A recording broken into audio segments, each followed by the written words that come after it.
Prêmio: estudiosas para o benefício do vosso próprio espírito. Preparai-vos para essa grande festa espiritual, com dedicação, com amor, com vontade de agradar a Jesus. Jesus, o pastor de todas as almas, o pastor das criancinhas, quantas vezes as tomou em seu colo, quantas vezes as quis perto de si, quantas vezes as suas mãos as acariciaram. E ainda hoje, do alto da sua glória, Jesus permanece o mesmo, olhando para todos vós, analisando as vossas ações, sendo testemunha ocular dos vossos atos, dos vossos pensamentos. Portanto, minhas queridas amigas, vós que tendes por mim a afeição sincera, eu reconheço, lembrai-vos sempre, de serdes cada vez mais amorosas, cada vez mais direitas em vossos pensamentos, cada vez mais corretas em vosso proceder. A beleza principal da mulher é uma consciência pura e uma conduta exemplar. Toda moça quer ser bela, nada mais natural, mas a beleza real, ninguém esqueça, é a beleza da alma. Um riso sereno, um olhar tranquilo, esse é o modo de ser dos espíritos bons. Amai-vos uns aos outros, disse o apóstolo amado de Jesus a todos os que o ouviram. Amai-vos umas às outras, sede fiéis, sede verdadeiras, e não consintais que o mais leve estremecimento dê lugar a uma separação entre vós. Que sejais um bloco, reunidos, coesas, firmes, e devotadas à causa do Divino Mestre. Amai a Jesus, minhas amiguinhas, amai-o porque Ele muito vos ama. E que a paz bendita do Criador repouse sobre todos vós. Que assim seja. Irene. O efeito das vibrações. Meus amigos, a paz do Senhor convosco esteja. Entre vós, os estudantes da verdade, surgem, de vez em quando, dúvidas, interrogações mudas, que, não obstante serem esboçadas pelo pensamento, são apanhadas por nós outros, de além campa.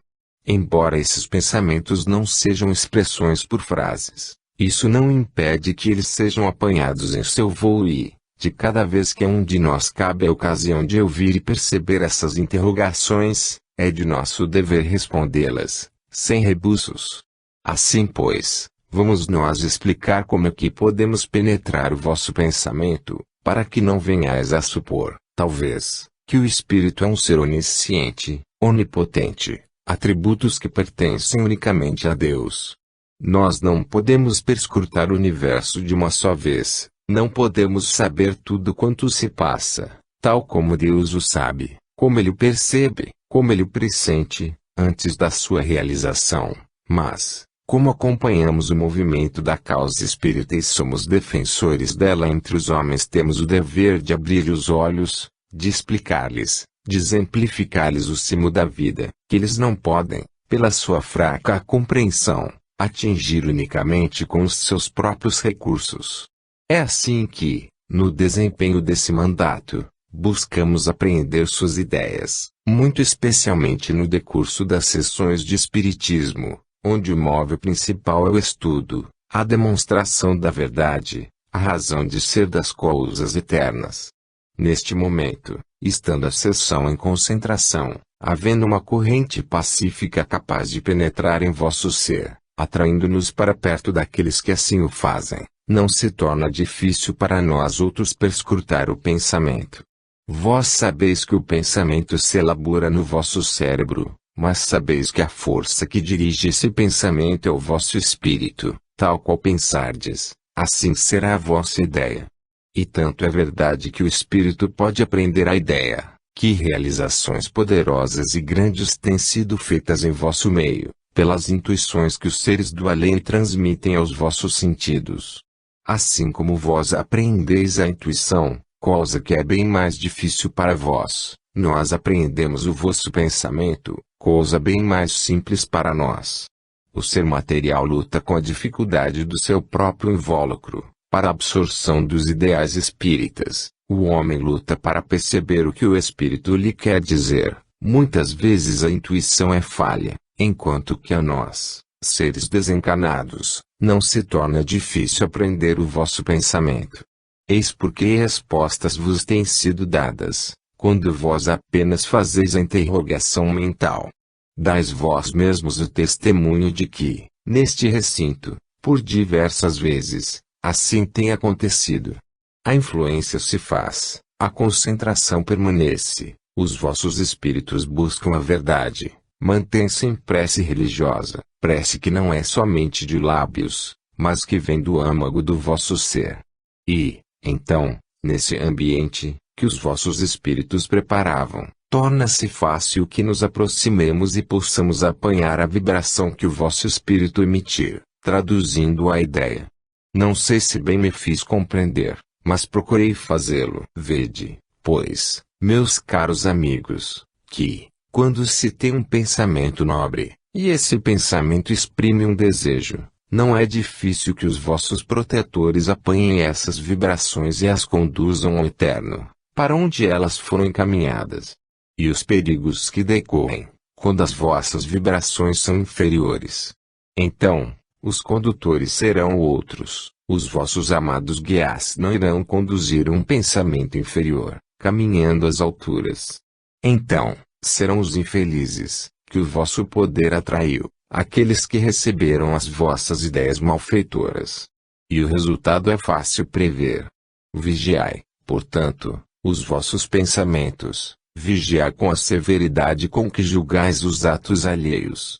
Julgai-vos a vós mesmos com a severidade precisa, para traduzir em paz, verdade e justiça o vosso pensamento. Bem dizia o mestre dos mestres, vigiai e orai. Sim, vigilância. É fácil abrir o pensamento à redenção. Meus amigos, eu vos desejo todo o bem, todo o progresso, eu vos desejo uma orientação feliz. Paz a todos vós, que aqui vos encontrais. Max. Demonstração prática. Meus amigos e meus irmãos, quem não sabe, quem não conhece o valor de uma prece, quando nela o coração e o espírito tomam parte, quando essa prece não é proferida unicamente pelos lábios, mas exprime o sentimento real de quem a profere. Aprendei a orar, meus queridos irmãos, aprendei a falar com o próprio Deus, aprendei a dirigir-lhe os vossos pedidos, trazer-lhe os vossos males, as vossas dores, aprendei sobretudo a render-lhe as graças que lhes são devidas pela sua constante solicitude em favor dos seres que criou. Que seria de vós nesta época em que as tentações se acumulam? Que seria de vós, criaturas simples, neste mundo onde não faltam tropeços para o vosso andar, onde a cada passo se vos depara um perigo, onde a toda parte se vê um abismo? Meus amigos, o que seria de vós, se a misericórdia de Deus vos esquecesse? Testemunhai, pois, o vosso agradecimento por todo o bem que vos faz.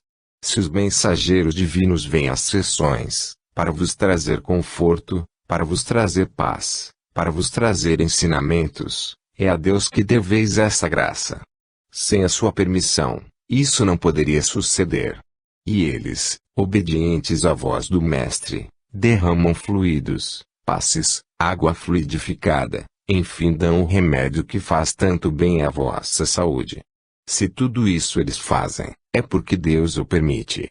Dai, portanto, graças a esse Deus Criador, que anima, sustenta e conforta toda a sua obra, toda a sua criação. Deus é grande. Deus é poderoso. Deus é misericordioso. Se em sua alta justiça e sabedoria permite que seres espirituais de alguma elevação venham para vós, amparando-vos, confortando-vos, e elevando-vos, porque não há de permitir Ele, também que os seres fracos, aqueles que ainda não alcançaram um certo grau de adiantamento, venham às sessões receber as esmolas de que necessitam para os seus espíritos atrasados? Por que não? E porque o homem se atravessa diante da palavra de Deus, proibindo aquilo que Deus permite?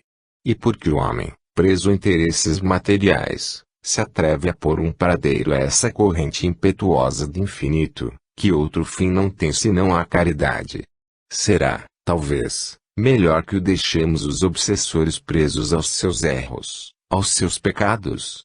Será necessário que deixemos os suicidas mergulhados no abismo que eles próprios criaram? Será justo que não se lance a tábua de salvação àqueles que pelo seu pecado sussurraram. Não creio que um só dos presentes responda afirmativamente a este meu questionário.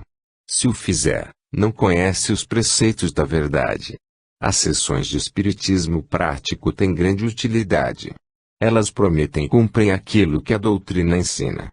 Quando a barra das sessões se manifesta um ser não evoluído, partidário desses fluidos deletérios, que logo dão a conhecer a sua inferioridade, quem dirige as sessões promete a este ser uma salvação pela fé, pelo arrependimento, e isso se cumpre, desde que o infeliz obsessor compreenda a luz divina. E então, os homens se calem. As vozes do além devem traçar a doutrina, pregar a teoria, e não dar demonstração prática daquilo que pregam. Onde se encontra um cérebro bastante evoluído para dizer que é preciso ensinar sem demonstração? Qual é esse professor, por mais sábio que seja, que é capaz de transmitir um cérebro infantil, sem a seguida demonstração prática, aquilo que ensina? Esse ensino não teria proveito. Poderia ser um belo discurso, poderia ser uma locução belíssima, bem ensinada, poderia ser a ciência elevada, profunda, os lábios do preceptor, não conseguiriam efeito que teria uma demonstração positiva. Aqueles que querem ensinar assim, meus amigos, erram.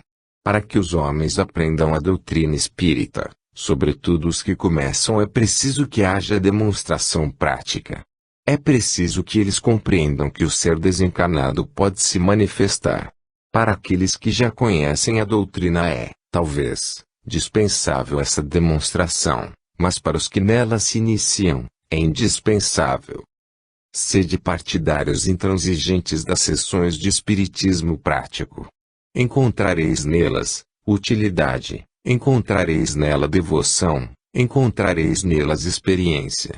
Por conseguinte, congratulamo-nos com os presentes que, em sua maioria, têm a mesma fé. Congratulamo-nos com a preciosa fonte, onde vem beber almas sedentas os conhecimentos da vida que não conhecem.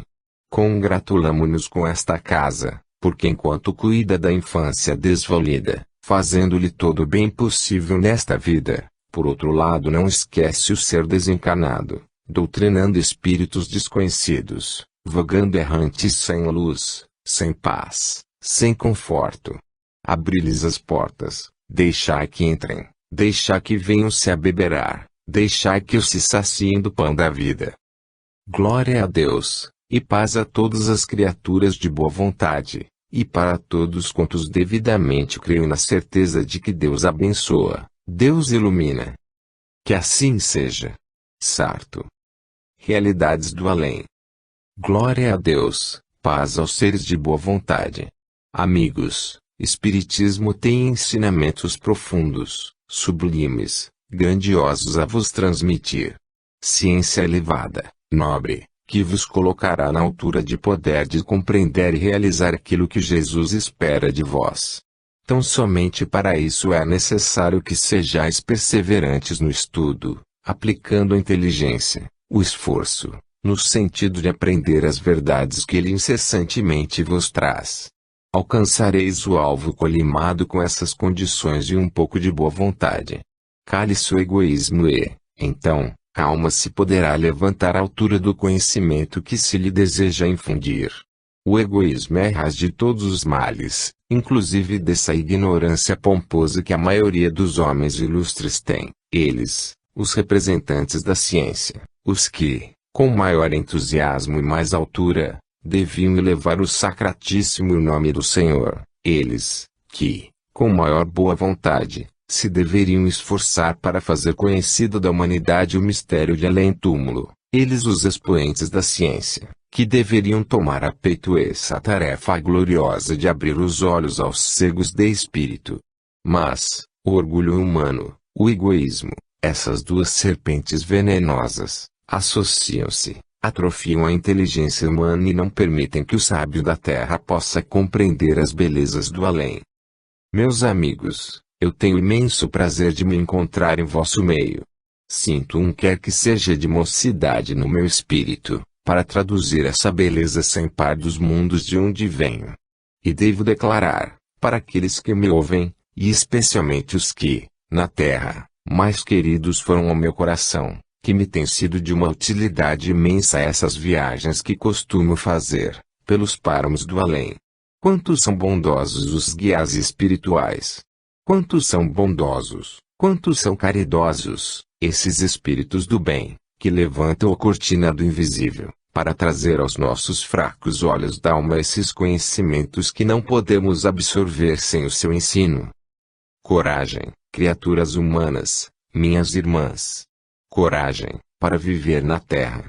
Porque a promessa do além é gloriosa e segura. Coragem, para suportar as dores terrenas. Coragem, para suportar as culpas, que, tantas vezes, pesam sobre os vossos ombros. Em mim, nos meus fracos ombros de homem, a cruz pesou, mas foi sempre amparada por um Cirineu caridoso, um espírito amigo, que de meu sofrer se compadecia. Convosco se dará o mesmo, caríssimos irmãos, se tiverdes fé.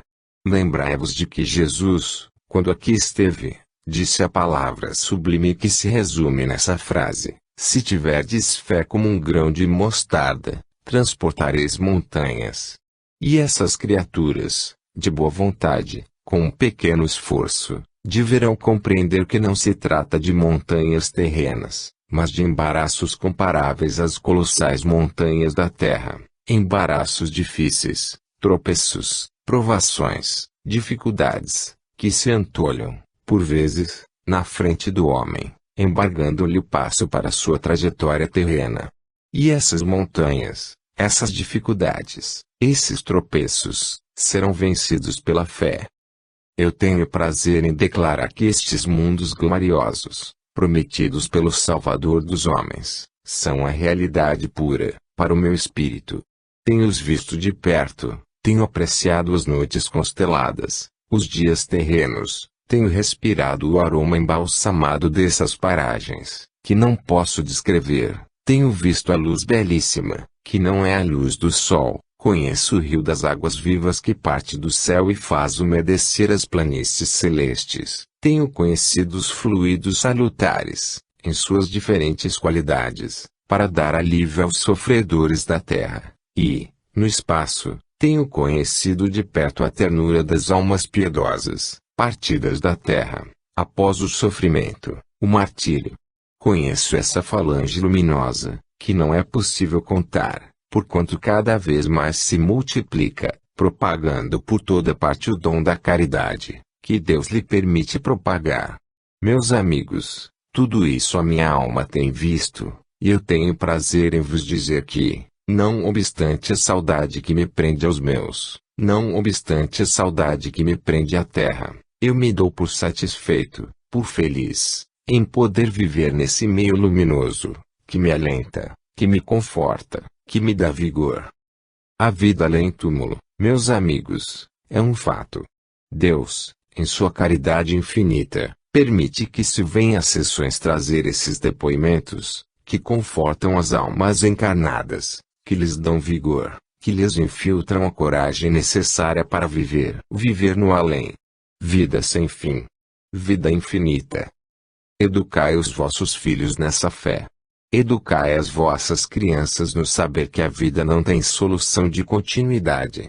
Educai as vossas crianças nesse amor celeste, que faz com que cada um dê um pouco de si mesmo para os outros, e ensinai-as, também, a detestar o egoísmo, o orgulho, que fazem com que o indivíduo circule, sempre, em torno de si mesmo, como se nada houvesse além de si próprio.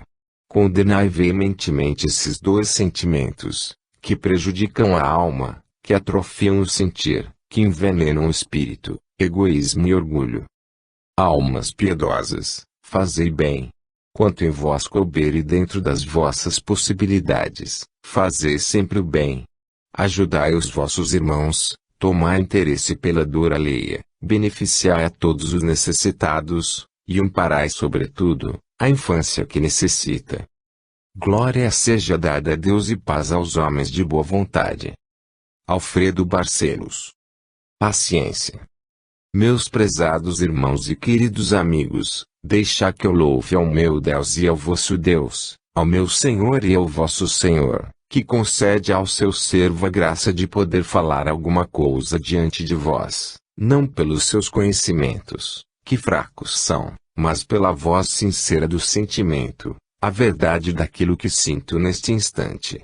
Deixai que eu agradeça ao meu Senhor essa oportunidade que me concede, de vir por um momento, ao seio dos irmãos queridos, que professam a mesma fé que eu professei, para dizer sem retórica, sem floreio de linguagem, mas na simplicidade humilde de um pobre trabalhador da seara santa, aquilo que no momento me acorde, isto é, que Espiritismo salva realmente a criatura das garras da tentação do mal. Permita o Senhor, que eu possa, em minhas humildes palavras, abrir o meu sentimento diante de vós, mostrando-vos a sinceridade daquilo que falo. Eu venho aconselhar, embora sem autoridade maior do que a experiência de uma existência na Terra, sem autoridade maior do que aquela que o dá ao sofrimento passado.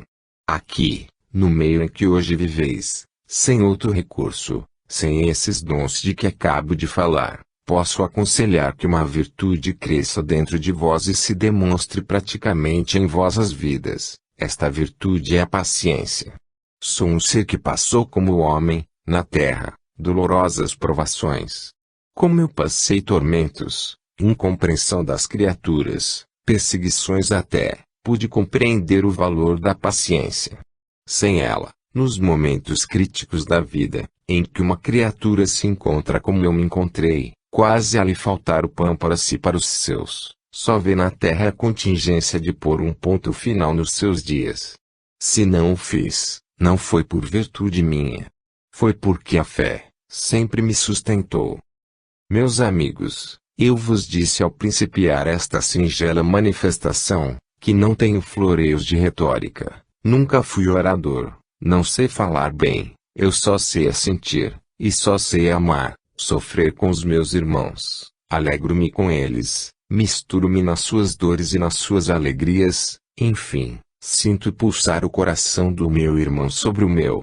Mas por esta estima sincera que dedico ao homem em geral, eu venho pedir aos meus irmãos que não se deixem arrebatar pela fúria das paixões, pela cólera, pela ira, sentimentos esses que não se coadunam com o verdadeiro espírito da doutrina cristã. Jesus, o Mestre dos Mestres, o Divino, o Salvador, disse para aquele que o esbofeteou na face: se eu errei, por que não me corriges? Se eu falei verdade, por que me feres? Que grande exemplo de humildade! Aprendamos nós todos, espíritos e homens, nesta humildade do Divino Mestre. Aprendamos a ser pequenos, porque este afã do homem querer ser grande, querer suplantar o seu irmão, querer usar de uma arrogância que o diminui em vez de fazer crescer, é um grande prejuízo para o caráter do indivíduo, e o caráter, vós sabeis, é a manifestação do Espírito. Venho-vos aconselhar, baseado na minha experiência de homem, de longos anos, e ao mesmo tempo na minha paciência de espírito sofredor em eras passadas, venho testemunhar, pedir, aconselhar, rogar que tenham paciência nesta vida de sofrimento. A paciência alivia, a paciência enobrece, a paciência demonstra cristianismo, a paciência denota humildade, e o humilde é exatamente o grande, porque o Senhor disse que aquele que quisesse ser grande, esse deveria ser pequeno. A paciência é, enfim, a virtude que conduz o homem pelo caminho da paz, da concórdia, da felicidade verdadeira. Enquanto que a cólera, a ira, as más paixões, o arrastam pelo despenhadeiro dos vícios, das más consequências, enfim dos tormentos da alma. A paz de Deus é um grande dom, é o melhor dom que o homem pode desejar. Sentir Deus em seu coração, sentir mansidão, sentir tranquilidade, doçura, tudo isso dentro de si. E para que se alcance essas virtudes, é necessário saber que a vida é como um mar tempestuoso cujas ondas enfurecidas batem sobre a praia e sobre a rocha, conforme o lugar em que se encontra. A vida, esse mar agitado. Quando assim digo, refiro-me à vida neste planeta, porque a do além é bem diferente desta. Mas aqui, a vida é mar encapelado. E eu que o vi de bem perto irado, derrubando com seus vagalhões enormes formidáveis obstáculos, a querer sorver a diminuta embarcação, que mais parecia uma casquinha de noz a boiar. E eu que o vi de perto, nas suas fúrias, nos seus ardores, por isso digo que a vida na terra é comparável ao oceano encapelado. Sem paciência não é possível vencer. E foi essa paciência que demonstrou o Cordeiro de Deus em toda aquela existência tão breve que passou na terra, mas tão proveitosa, tão útil, tão santa, aureolada pela mais divina humildade.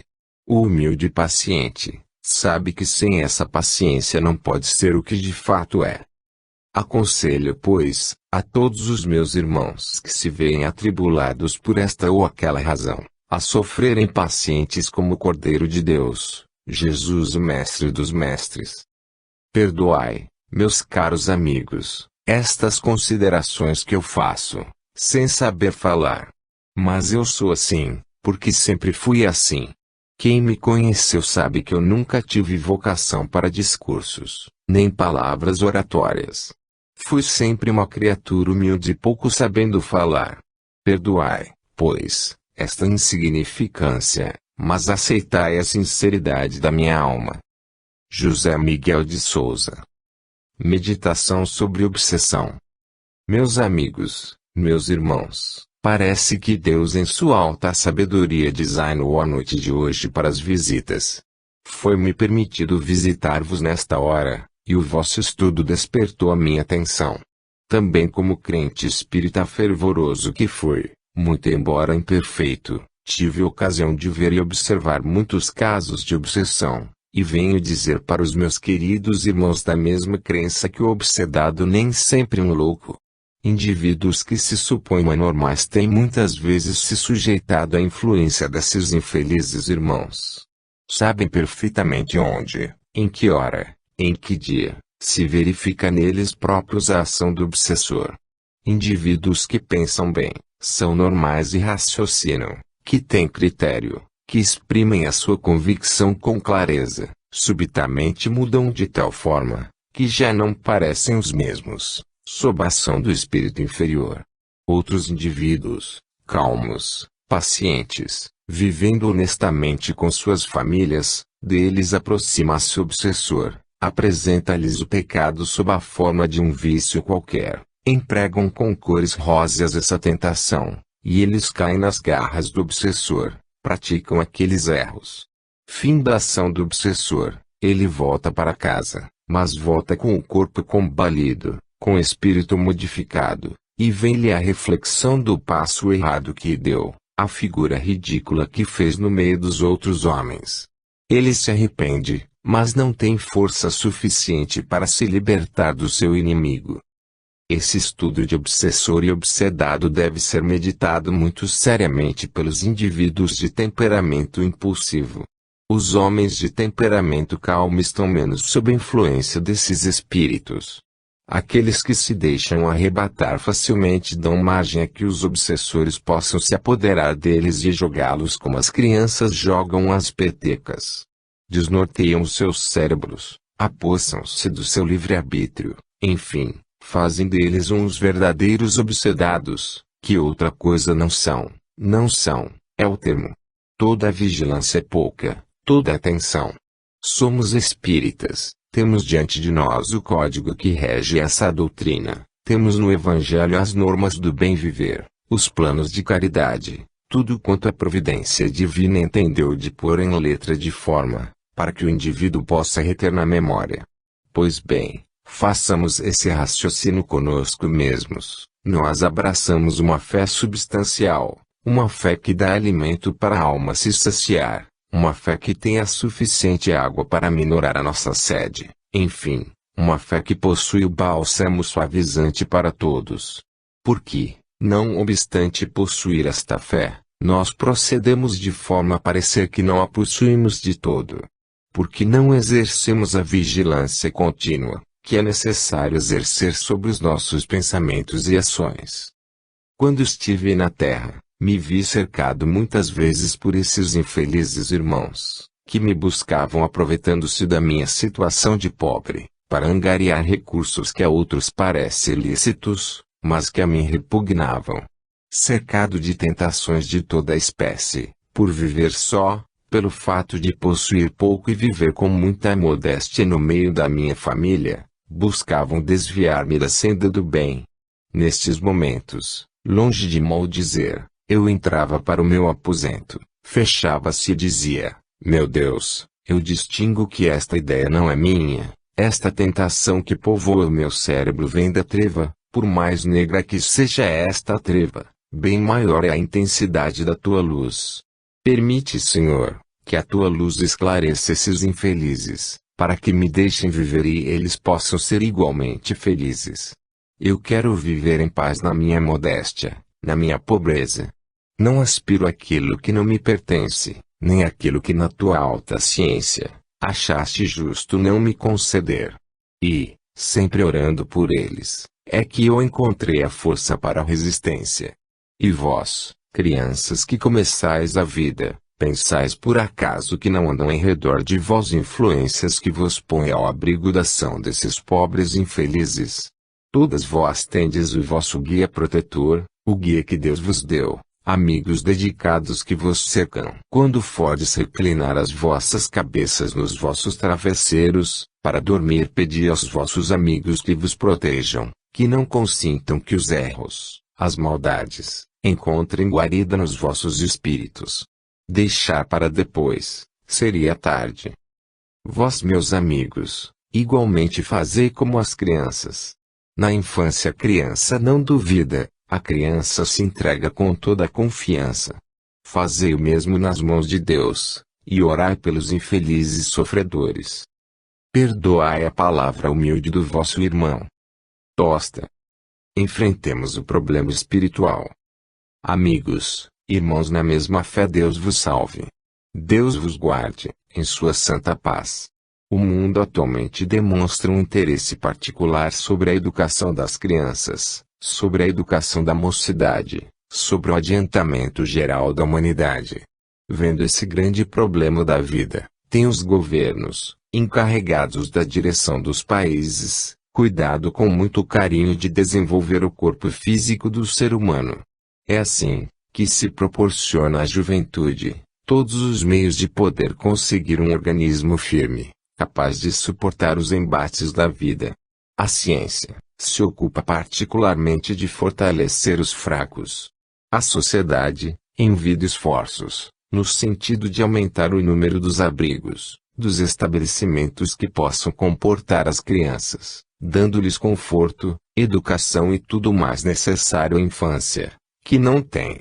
Até mesmo as criaturas de grandes recursos, procuram proporcionar aos seus um desenvolvimento físico, capaz de tornar o organismo mais débil em organismo de atleta.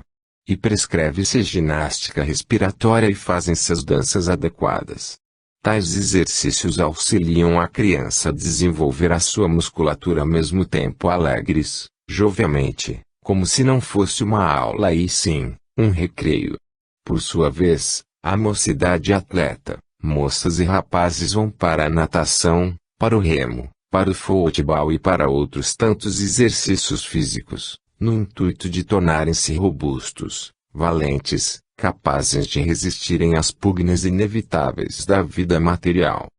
O exército, se bem que prospera, dizendo ser necessário realizar uma paz ativa, procura fortificar-se.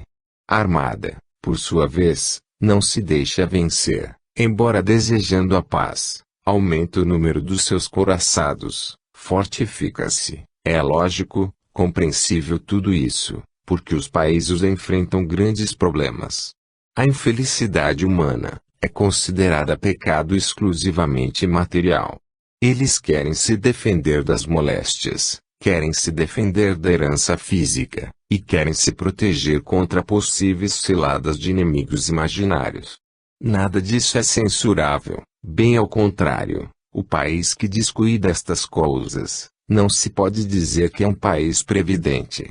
Ao governo compete resolver esse grande problema, da felicidade humana, Ele, porém, escapa à percepção dessa gente, porque a verdadeira felicidade não é aquela que ao corpo proporcionam as sábias leis materiais. Se assim fosse, porque existem infelizes bilionários, enquanto que há felizes paupérrimos. Infelizes de uma saúde de ferro, enquanto que há doentes perfeitamente satisfeitos com a sua sorte. Vim para dizer que, ao mesmo tempo que se cuida de enfrentar o problema social, é preciso também enfrentar o problema espiritual. Do contrário, remover efeitos sem atinar com a causa é trabalhar em vão para a coletividade humana. Causa dó a quem, do outro lado da vida, observa esse mundo de dores. Pelo lado espiritual, os homens causam piedade a quem já não enverga o hábito carnal, causa dó, porque a pobreza mental atingiu tal capacidade, que é preciso ter muita fé para esperar o seu progresso. Mas é tão fácil. É tão fácil corrigir o lado espiritual das coisas, quando se sabe qual é o remédio. Os males materiais, que a ciência considera incuráveis, compreende-se que permaneçam como tal, uma vez que ainda não foi encontrado o medicamento capaz de extingui-los em sua origem. Por conseguinte, não é para censurar o médico, que, com toda a sua capacidade, com toda a sua ciência, não pode curar um canceroso. Ele não pode, não é porque não saiba, ele conhece o mal, lança mão dos recursos que o seu saber lhe dá, mas não o pode fazer, porque a ciência não lhe proporciona o recurso necessário. Mas, para o mal espiritual há seguro remédio. Para a sede da alma, há muito que se sabe aonde se encontra a fonte a que pode saciar.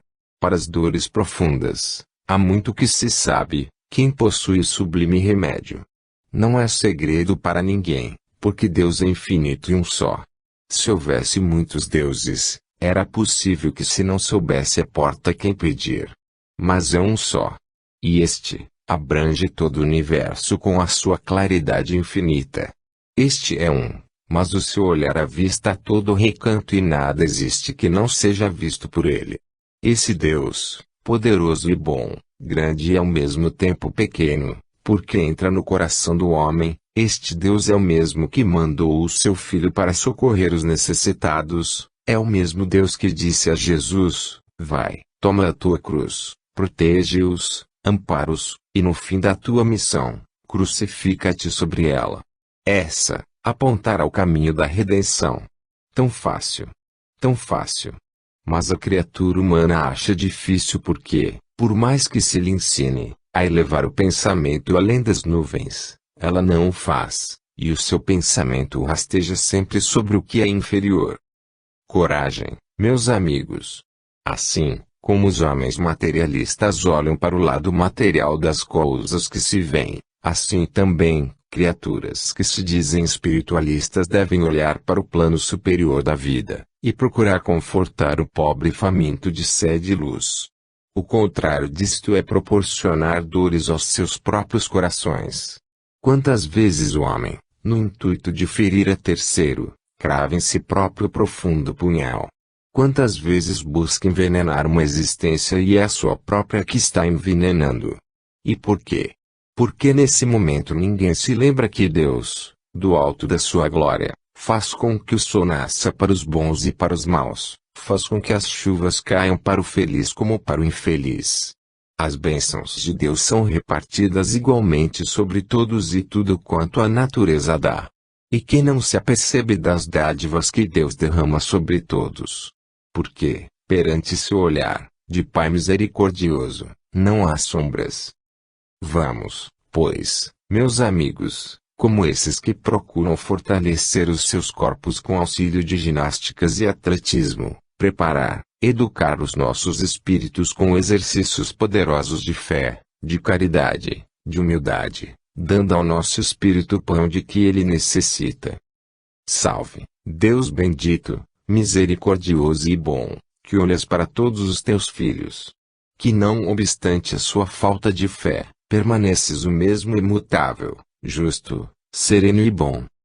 Salve, Jesus amantíssimo protetor dos pobres suicidas, protetor dos corações cruciados, amparador dos que procuram teu conforto, luz que ilumina a treva mais profunda, sol de justiça.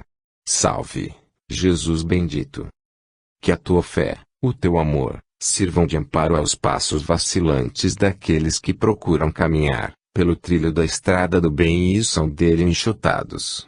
Enxotados pelo turbilhão das paixões. Senhor, permite que eles vão até o fim, sorvendo embora o cálice amargo, mas com os olhos fitos em ti, que és a recompensa, que és o sol, que és o amor. Paz a todos os homens, e a todos os seres de boa vontade. Tiago. Mais um apelo. Meus irmãos, paz convosco. Parece que o invisível se esforça para demonstrar ao homem a necessidade dos trabalhos de demonstração prática.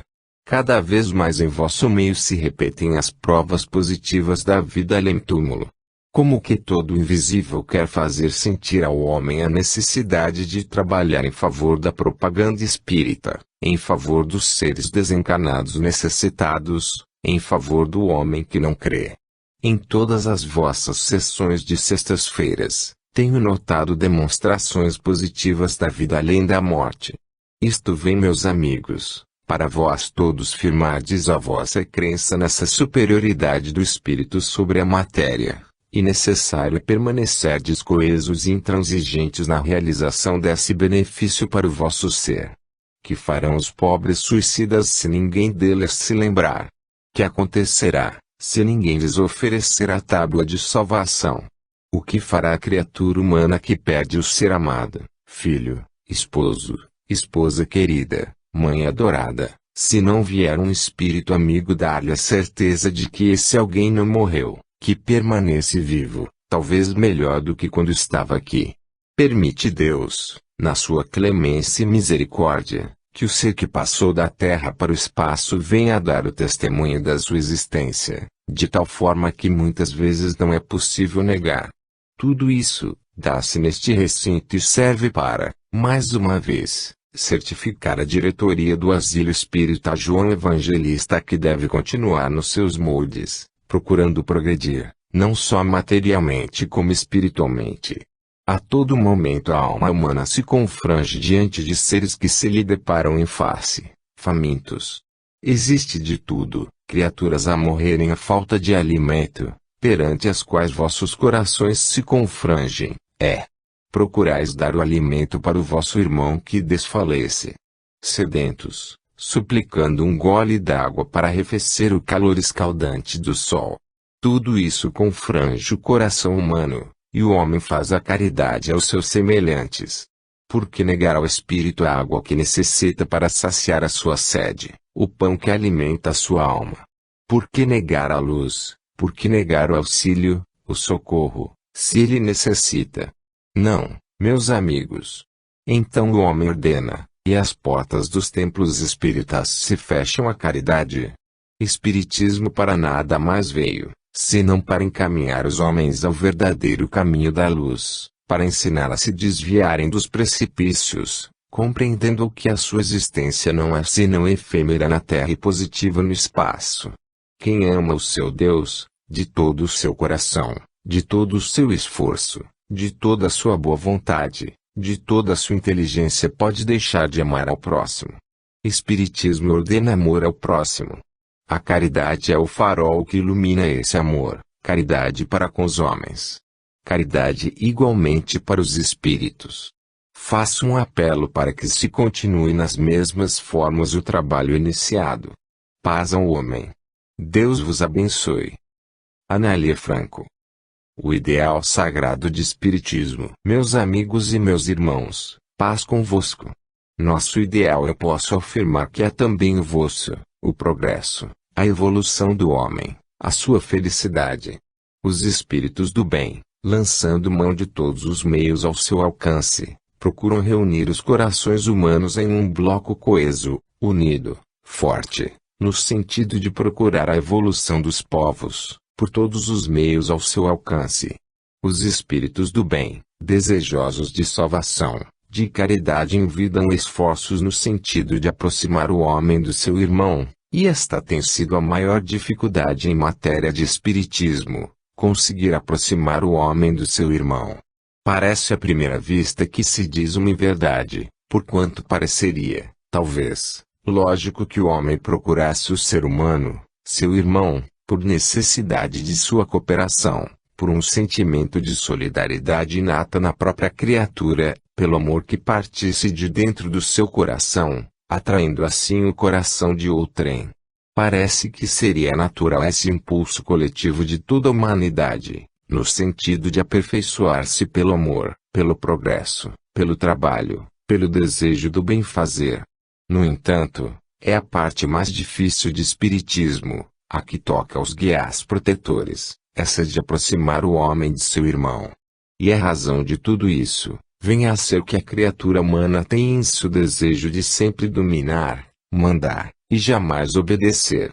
Dificilmente encontramos criaturas dóceis, capazes de seguir uma norma de bem viver, de bem fazer, de progredir, norma traçada embora sobre a inspiração mais perfeita, qual aquela que provém de Deus. É muito raro se encontrar alguém disposto a dizer, devo esforçar-me em benefício de alguém, ou melhor, devo esquecer a minha personalidade em benefício da coletividade humana. Este espírito de renúncia, este espírito de sacrifício, demonstrado e praticado pelo Cristo, o homem não quer seguir. Ao contrário, toda a ideia da criatura humana é subir, mas subir nos ombros dos seus irmãos. O homem tem a ideia do mando, do predomínio, e essa ideia lhe é ditada pelo sentimento do orgulho, orgulho que tem raiz profunda no seu próprio egoísmo. Mas os mensageiros de Deus, os guias abençoados, diretores desse movimento que se faz em prol da fraternidade, são incansáveis. Dia a dia, de porta em porta, de coração em coração, eles batem, na esperança de que as suas intuições, as suas palavras inspiradas pelo amor, sejam um dia aceitas. E nesta esperança vivem, e por essa esperança combatem, em favor da realização deste ideal, cada vez mais redobrando a perseverança do esforço, da tenacidade, da inteligência. O coração do homem, rocha empedernida, dificilmente deixa que penetre em seu interior uma fagulha sequer desse amor demonstrado pelo guia cotidianamente. A fraternidade, pois, que é o lema de tantas instituições cristãs, infelizmente é um mito. Para a realização humana ainda não é um fato a fraternidade, feição mais bela de espiritismo, porque é inspiradora da caridade cristã.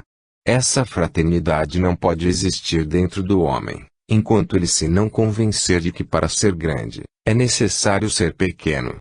Esta frase tantas vezes repetida aos vossos ouvidos, ainda não ecoou profundamente no âmago do vosso ser. Mas os guias continuarão. A sua tarefa será elevada até o fim. Eles prosseguirão incessantemente.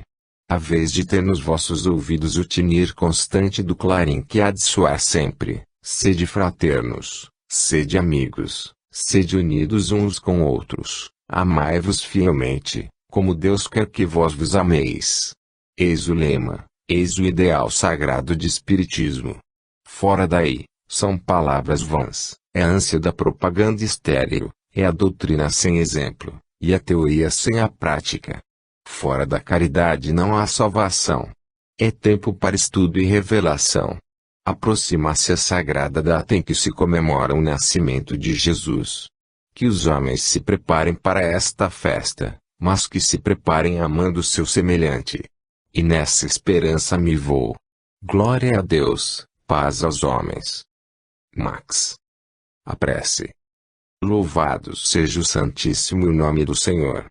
Para esse Deus bendito, cujo amor é infinito como a sua própria grandeza, elevem as criaturas humanas o seu pensamento, em prece, para suplicar-lhe as bênçãos de que necessitam para a evolução dos seus espíritos, ainda encarcerados no corpo.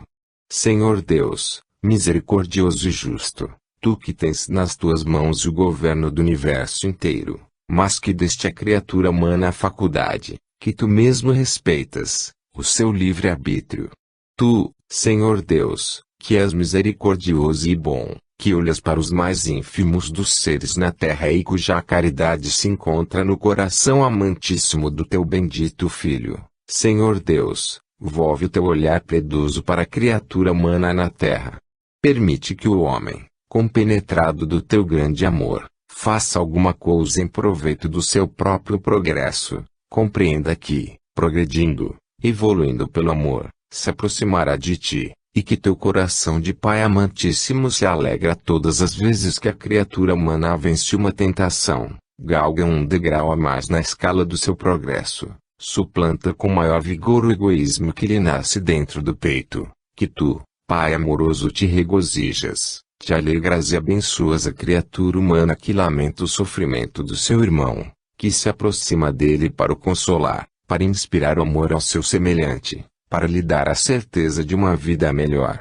Senhor, convence, pelo teu grande amor, a criatura humana a dar também de si uma parcela de amor ao seu semelhante. Senhor Deus, move os corações dos homens em prol da caridade cristã, que eles se compenetrem de que toda a fortuna do mundo, toda a riqueza que a terra oferece, nada disso é comparável à grandeza infinita, às riquezas que tu tens prometido àqueles que te sabem amar. E permite, Senhor Deus, que os homens na terra se unam pelo laço de uma amizade verdadeiramente fraterna, que se estreitem nesse amor verdadeiro de coração contra coração, pensamento sob pensamento, sentimento procurando sentimento igual, todos eles, numa vibração uníssona de verdadeiro amor, aspirem à verdadeira felicidade que se encontra em ti, que o sofrimento, Senhor Deus, longe de afastar os teus filhos do teu amor, dele o aproximem.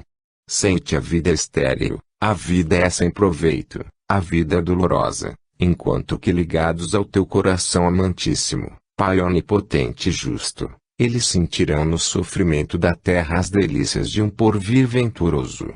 Concede a tua benção protetora, Senhor Deus, a todo ser humano em sofrimento.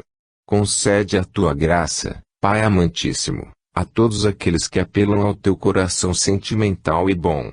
Graças te sejam dadas porque permites aos teus servos aproximarem-se dos teus filhos na terra. Graças te sejam dadas por todas as demais bênçãos que sobre nós derramas. E nessa graça, e nessa fé, seja encerrada esta reunião, em nome de Cristo, o Senhor. Que assim seja. Célia. Um forte impulso. Meus amigos, meus irmãos, paz do Senhor seja convosco. Aqui estamos todos, mais uma vez, reunidos neste recinto, em busca de prestar algum serviço à caridade cristã. Valia alguma oferece cada um, de per si, mas, auxiliados pela boa vontade e guiados pela orientação dos que sabem mais, podemos nós, e vós, realizar alguma coisa de bom. Penso, meus amigos, que, nesse conjunto harmonioso que a natureza oferece ao olhar do homem, se destaca, especialmente, o caridoso pensamento de Deus, Deus, que prevê a necessidade de todos os seres, Deus, que prepara e conserva essa felicidade ao alcance da mão dessas criaturas, por Ele amadas, Deus, que, ultrapassando a expectativa mais otimista, oferece a seus filhos as maravilhas sublimes da criação, neste plano da vida, maior ainda nesse além luminoso, que, um dia, conhecereis de perto. Nesse conjunto harmonioso, formado pela grandeza do nosso Deus, por que será que a Terra é a única a fugir dessa sinfonia maravilhosa que entoam os outros mundos? A Terra, em beleza plástica, pode se orgulhar de ser um planeta belo, capaz de satisfazer a aspiração dos seus habitantes, capaz de fornecer-lhes os meios para uma evolução radical, relativa a esse mesmo planeta. No entanto, deixa muito a desejar, pelo lado espiritual. E será culpa do ambiente terreno, essa falta que se nota da homogeneidade, nas características principais da verdadeira caridade? Será culpa do além que não se veja, na terra, a caridade, aureolada pela vaidade que ela própria simboliza? Não é culpa do além. Os mensageiros de Deus, incessantemente, incutem no espírito humano a ideia de reabilitação, a ideia da fraternidade, a ideia do amor do próximo, a ideia, enfim, do altruísmo elevado, que deve caracterizar as almas cristãs. O homem, porém, por esta ou por aquela razão, foge de, nesse conjunto harmonioso, cantar a glória do Senhor, foge, porque a demonstração dos seus atos não inculca, em absoluto, o grau de sua fé. E, se a demonstração pelos atos fosse, realmente, a expressão da fé, não haveria fé na terra. No entanto, creio que almas piedosas têm altar erguido, em seu peito, a glória do Senhor. Creio que há homens e mulheres que se consagram definitivamente ao trabalho da seara santa. Eu creio no amor que muitos deles devotam ao seu Deus. Mas, a manifestação geral é inteiramente contrária a esse sentimento de fé, demonstrado por alguns. Disse um grande pensador russo que o homem tem raciocínio e, por esse raciocínio, deve guiar sua ideia. Nos tempos atuais, ideias pululam, cérebros fecundos pensam, refletem, dirigem pensamentos, aqui e além, mas o raciocínio é falho, de forma que a obra que é edificada sobre idealismo, que deve ter raízes no raciocínio, que deve ser a sua base, é falha. Se não, vejamos, quantos projetos de obras altruísticas, neste momento, circulam pelo cérebro humano. Quantos planos, quantas edificações se projetam, para abrigar crianças, velhos, desvalidos, todos necessitados, por aí além. Enquanto essa ideia no seu início, ferve, como um colmeia, a atividade do homem, depois, uma placidez serena substitui essa louvável agitação, como que tudo permanece calmo. Mas, essa calmaria é prenúncio de estacionamento, esse sossego aparente denota inércia, esse medo, essa vontade, de parar, com receio de uma corrida desabrida, denota um espírito amolecendo nas suas grandes intenções. É, a dormência, o statu quo. Bem melhor seria que o ideal, pensado, refletido pelo cadinho do raciocínio, tivesse uma execução mais poderosa, mais enérgica, mais firme. Falo do que observo, do que vejo, do que escuto, aqui além. Som do coração humano, perscruto a ideia no cérebro do homem, absorvo-lhe a intenção, procuro incutir-lhe melhor intuição. Mas, o homem não raciocina. O homem, no começo do seu entusiasmo, foi como foguete, partiu, mas, como ele, parou. Que não seja assim. O movimento espírita é de atividade. Não é possível que quem pensa, quem ama, quem deseja, possa ficar inerte. Aquele que ama, aquele que deseja, dá um passo à frente, para a realização do seu ideal. Aquele que expira não sufoca sua aspiração. Aquele que espera não esperará em vão. Por conseguinte, o homem espírita deve continuar cada vez mais firme nos seus ideais, lembrando-se de que os guias, que, outrora, o impeliram para a frente, permanecem, até hoje, nos seus intuitos, nas suas intenções. O guia, que falou no passado, é o mesmo que continua a falar até hoje e continua a dizer: avançai, progredi, enquanto é dia, porque disse o Senhor, aí vem a noite, quando todo o movimento cessará. A noite é a neve dos anos, é o ocaso da vida. Quando as energias começam a falecer, quando o vigor naturalmente se esvai, quando a força física declina, quando a mente enfraquece, então a ideia do espírito não encontra força física para a sua realização, porque o próprio organismo do homem se ressente dessa fraqueza. Avante, pois, enquanto o sol é nascente, enquanto ele alcança o meio-dia, porque, chegando a seu apogeu, ele baixará para o ocaso. Caminhai, pois, meus amigos, caminhai, fortes e firmes, na defesa dos princípios verdadeiramente evangélicos e cristãos. Continuai a obra de proteção à infância e não descureis a obra de proteção à velhice. Caminhai e esperai, então, de Deus, as grandes bênçãos. Pode haver crise, pode existir no mundo, falta disso ou daquilo, jamais faltará reserva do fluido espiritual, para aquele que tem fé. Deus vos conceda a graça das suas grandes bênçãos. Paz a todos vós. Viana de Carvalho. Mais uma trabalhadora do além. Meus queridos ouvintes, irmãos meus, aqui me tendes, perto de vós, satisfazendo um desejo